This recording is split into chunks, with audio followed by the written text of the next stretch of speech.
Biraan waggaa kan mormaa turreef gaafa inni gomboo sabaa tures gaafa inni zeemaa tures waan biraati miti wal jibba waan inni guraagee ta'eef miti.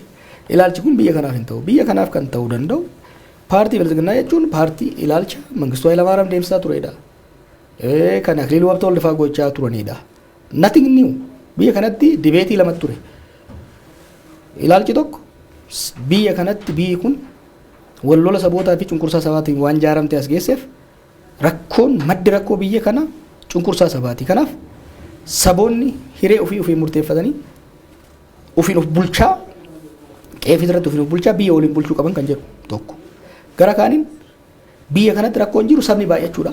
Kanaaf sabni kun cafallaqame waan kaleessaaf deengadda jedhamu argaa jirta.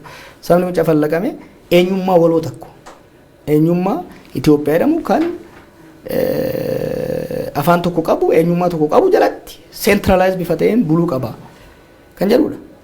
Erga humnoonni sabaa mo'atanii federaalizimiin gadi dhaabbatee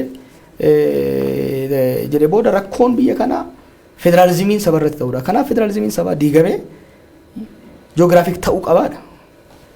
Akka namoota waliin beeynetti maaliif haasa'an? Ifatti afaan isaanii irraa waan dhageenyedha bara. San qofaa miti heera ittiin bulmaata paartii isaanii fudhadhu. Paartiin naannolee irra jiran tokkoffaa sabaan ijaaramuun sirrii miti jedhanii kan yaadan. Sabaan ijaaramuun paartiin tokko sabarratti hundaa'ee ijaaramuun sirrii miti. Kana jechuun har'a paartii diiganii borummoo naannoon tokko sabaan ijaaramuun sirrii miti. Kanaaf diigamuu qabaadha. Ifatti waan barreessanii lafa kaa'anii waan afaaniin dubbachaa jiranidha kan dubbachaa jirru malee hamii miti. Waan dhuunfaadhaan baay'een waan biraati. Ifaan ifatti public record. Kitaabilee isaan adeemsaa jiran barruulee isaan amma adaamatti ittiin leenjisaa jiran irratti ifaan ifatti sabaan gurmaa'uun ta'uu hin qabu.